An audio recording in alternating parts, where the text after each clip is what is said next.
Having a chance to go back and kind of get into a fall camp mode for this week has been really good for a lot of players. Just working on fundamentals, really back to the basics. Just in the run game offensively, conceptually in the throw game, getting a chance to rep a lot of different groups, a lot of players. So it's been really good from the offensive standpoint. Defensively, just kind of going back and getting back to the basics, striking blockers up front, really on all three levels, block protection, being able to get off blocks, going back and in our pattern match from a secondary standpoint, and linebackers being able to go back to the basics and work fundamentals, and in special teams, just taking, whether it's one or two units a week or 2 units a day, twice a week here with, punt and punt return, just going back to fundamentals, giving guys that didn't really have an opportunity to win a job and on those teams early on in the season, getting a chance to rep a lot of different guys has been good. Our players have worked really hard in the first 2 days of practice. We've got 2 more this week, and then we'll give them Friday and Saturday off before we get ready for Arkansas. So I really like the attitude of our team. I think when you look at where we're at right now, obviously everybody in our program is disappointed. But I think the most important thing at this point is to figuring out, number one, what are we doing pretty good right now, and two, what are we not, and how do we fix that? So it's been a really good couple of days here to go back to get to these fundamentals and figure out exactly where it's at and how do we go back and get it fixed. So any questions? Questions, we'll start with Jimmy Himes, then we'll go to Nicholas Hill. Jimmy, you had mentioned after the Alabama game that you were closing the gap, and I wonder if you were referring to perhaps the culture of the program, or maybe your recruiting, maybe your play at the line of scrimmage. What were you referring to there? Well, the most important thing is on the scoreboard, which is not showed up, right? So that's the most important thing, and it hadn't showed up there. But to me, I was very familiar with that program, right? And when I got here, I knew exactly what the difference was within the two programs. And I would say 3 years later, I'm still pretty familiar with that one. And I know where this program kind of is right now. The thing that we've got to do as a program is it's got to show up on game day. And it didn't this past Saturday. And that's the most important thing. So, that's something that we've got to continue to work on to help fix. And our guys are doing that. Nick? Yeah, so since now you probably have a bye week, are you spending more intensive time with the defensive line this week?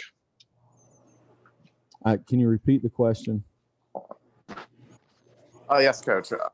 Since you finally have a bye week and have some time to really go back to the basics, especially with the defensive line, just, how are you, individually spending more time on that unit, considering that, you're essentially their coach at the moment?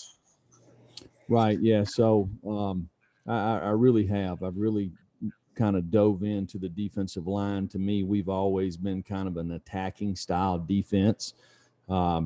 And we hadn't really been playing that way.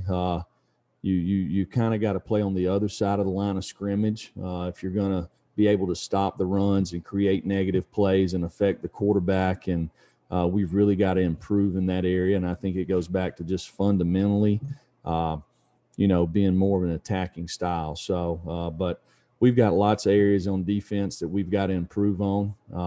And we have a plan to do that, and our players are trying to work hard to get it fixed. Austin Price, then David Ubben. Coach, you talked Saturday about being kind of, disappointed in the play of the secondary over the last few weeks. Are there some guys during this bye week that have a chance to kind of either get corrected, or guys that haven't been playing that has caught your eye through the first couple of days of practice to think that maybe they can come on for this back half of the season? Well, I have a lot of confidence in the guys that play in our secondary. They've played a lot of football around here and played some really good football at times. I think one of the big things is it's pretty evident for these guys how important practice is. And unfortunately for a lot of those guys, we kind of got hit pretty hard in that area during fall camp. So when you miss practice time there, you've got to be really sharp in preparation. And I think moving forward, our guys they'll continue to improve back there with their communication. One thing back there is very similar to the O-line. We're usually playing with 5 defensive backs. And very seldom over the last couple of years have we had situations to where we've had busted coverages or left people open or not played very good technique. And we've had much more of that this year. And we've got to eliminate that because the defensive backs really place the limitations on your defense. Again, I have a lot of confidence in these guys. They're working hard. We're creating depth back there. And there is some younger guys. We've moved a few guys around. Just an example, like Keyshawn Lawrence. So, he's a guy that we recruited in here to play corner. So all during the summer when we had the walkthroughs, he played corner. And as we practiced a couple of days, he looked really good. And, but we didn't think maybe he was going to be in front of Alante or Bryce. But we thought, hey, this is a guy that we want to find a way to get him on the field. So we're thinking maybe in our 6 defensive back package, move the kid to safety and give him a chance to be a starter in our 6 defensive back package. So he practices on defense or safety for probably 7 or 8 practices. And then we lose all of our corners to quarantine. And to be able to practice just to have numbers, we move him back to corner. So that's a particular situation that's probably wasn't fair to him, and it's probably delayed his development as a defensive player. But we've just left him at corner, and he's done really well. This week, we're going to play him a little bit at star in this open week just to see from a conceptual standpoint how he does there, because he's a guy that continues to kind of show up. And he's one of the guys. Tamarion McDonald's another guy that obviously didn't practice any until 2 weeks ago. So this is a really good week for him. Just to go back and go back to the first 4 days of fall camp, how we put in everything from middle field coverage to split safety coverage to man to fire zones to pressures with trap and things like that, just to kind of go back and get a foundation for him. So there's a lot of guys that kind of fall into that. David Oven. Jeremy, 2 questions. One, you mentioned on the call just now that you guys had learned some lessons in July that you might be able to apply to the bye week. What were some of those lessons? And 2, when you mentioned that you guys are having some of those busts in the secondary, what's your guess for why those are happening this year when they really haven't happened much for you guys in the past? Yeah. Well, just going back to the COVID lessons, I think the big thing is it's very unpredictable, right? So you may feel like you're doing everything the right way as far as the mask and, but you can't assume that somebody that's kind of not in the testing procedure, that they don't have the virus. It's better off to assume if they're not in our testing protocol that they do have the virus and you need to stay away, so, which is tough. My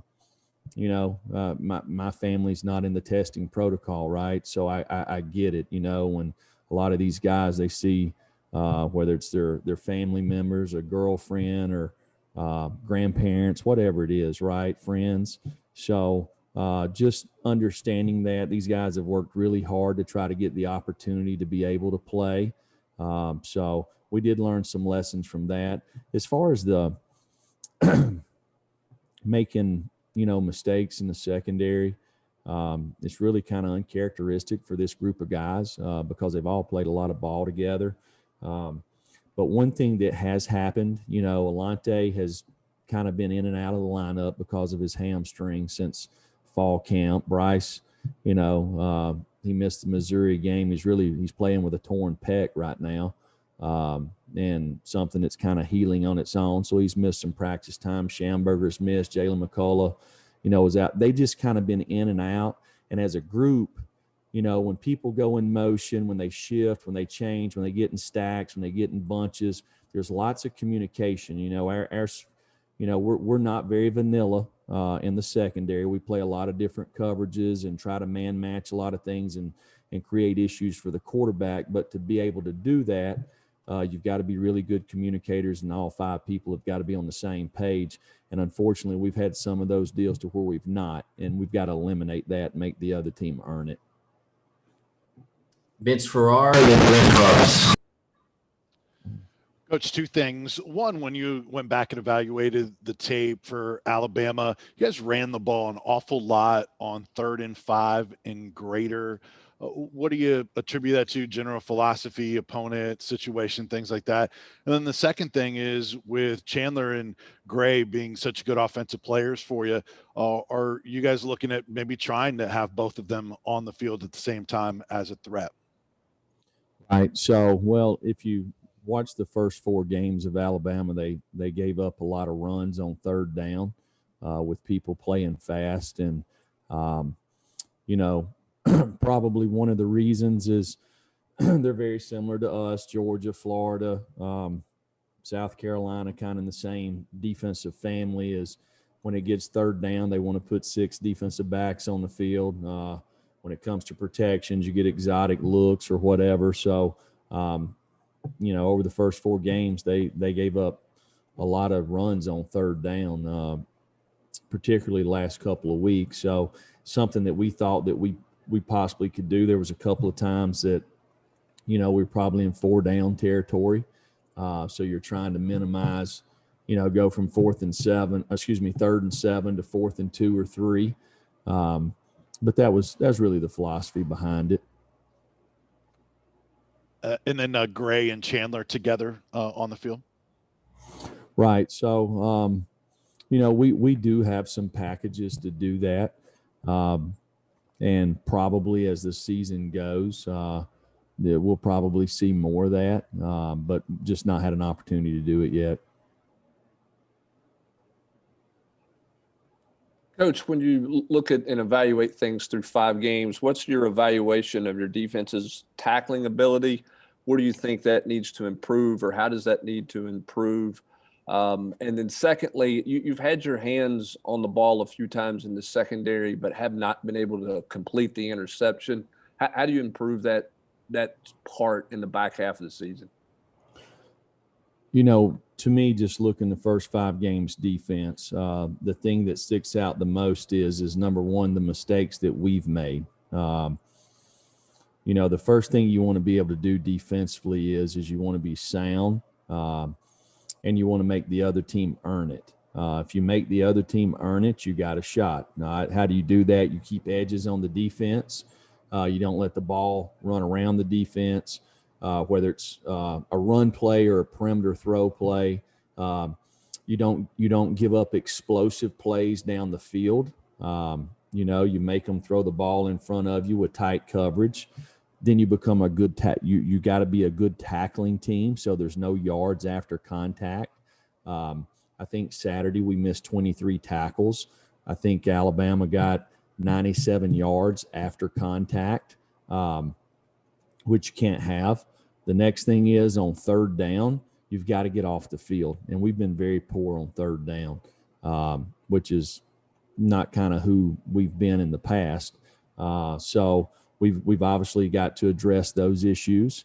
And then you just said it, creating turnovers, having an opportunity that when the play's there to be made is making the play, and finishing on the ball, whether it's knocking a ball off somebody or the ball's in the air, you get your hands on it and finishing it off. So we've got to be more opportunistic on defense. Trey Wallace and Blake Topline. Jeremy, can you update the status on how Wanye Morris is coming along? Was he ready to go last weekend? And then also, second part to that, how do you feel Jameer Johnson did on Saturday against Alabama?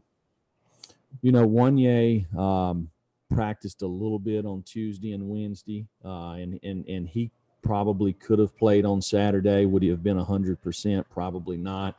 He was a couple of days away. He has participated this week in practice and looks pretty good.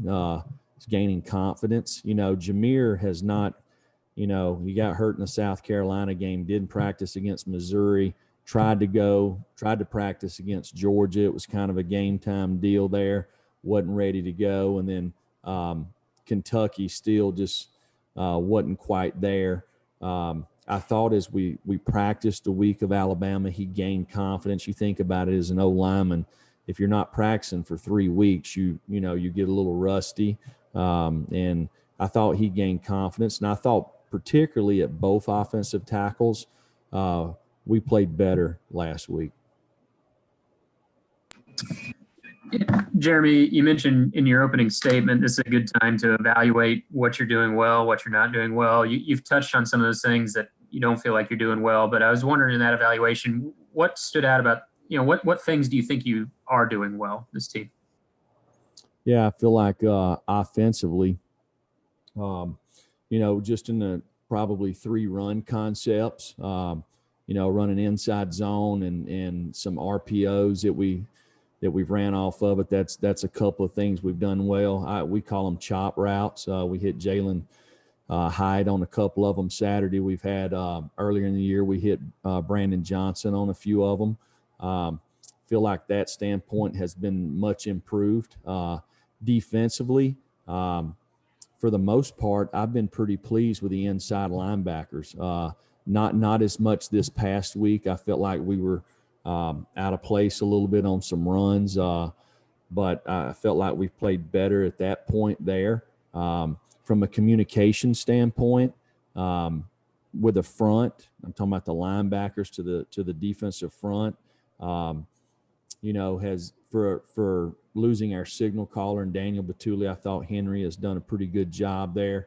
Lots of times the other team, they'll look at the defense and make checks, and we want to, when they check, we want to check. So I felt like Henry's done a nice job doing that.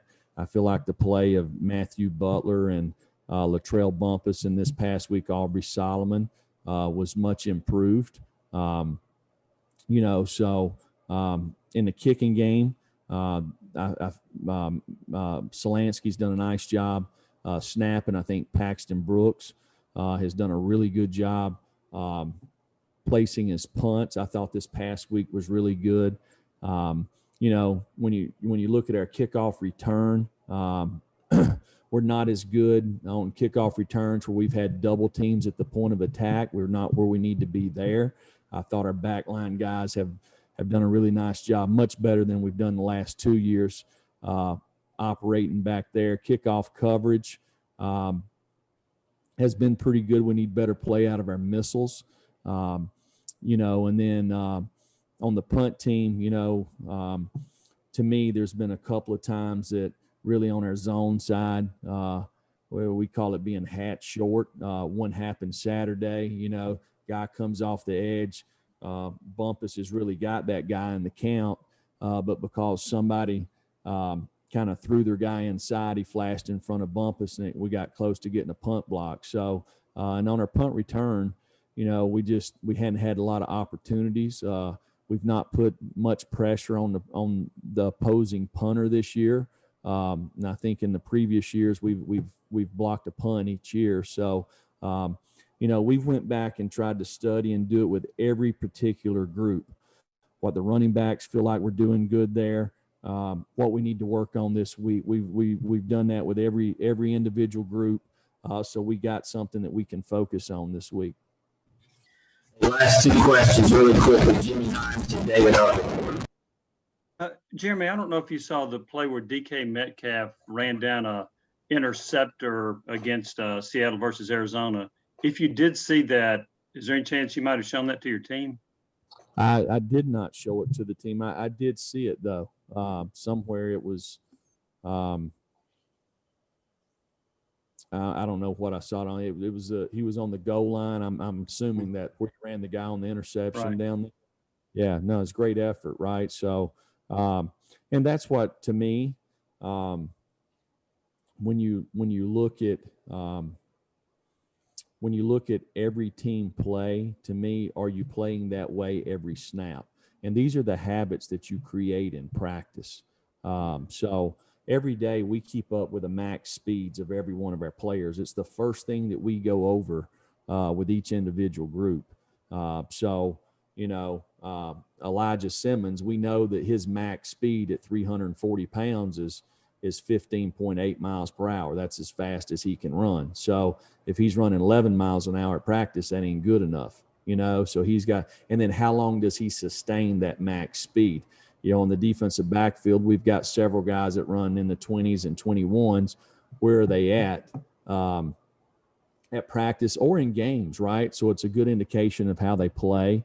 I think as a coach, for us, we can look at the yardages and see kind of, are we doing too much, especially at wide receiver, and early in camp, we had to be careful there because we had so many guys out. You wanted a guy like Josh Palmer, you had to shut him down every day at 6,000 yards just because we had other guys out. You didn't want him taking extra reps and be at 7 or 8, or he'd kind of end up, eventually, having soft tissue injuries. So, but yeah, I think that's a good indication of how hard you play. Last question, David. Jeremy, through 5 games on the whole, how would you assess your pass rush so far? Well, I felt like the first game, we done a really nice job against South Carolina, affected the quarterback. The next game was a little bit different in terms of changing quarterbacks and how they played and what they did. We must improve there, so you can be a team that is a pressure team where you're bringing 5, 6, or 7 guys and you put the pressure on the back end of the secondary because if you're going to bring those folks, most of the time the quarterback knows it and he can get the ball out of his hand.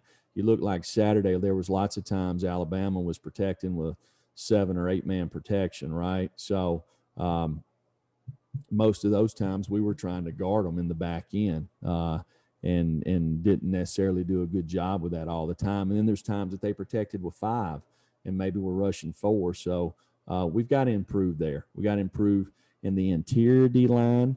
We've got to improve at outside backer. We've got to improve as blitzers from inside backers, secondary guys. So all the way around, we've got to improve our pass defense, affecting the quarterback, whether it's disguises, pass rush, coverage, whatever it is, we must improve. Coach, reminding our players around 1:35 today, I'll put who they are in their group text.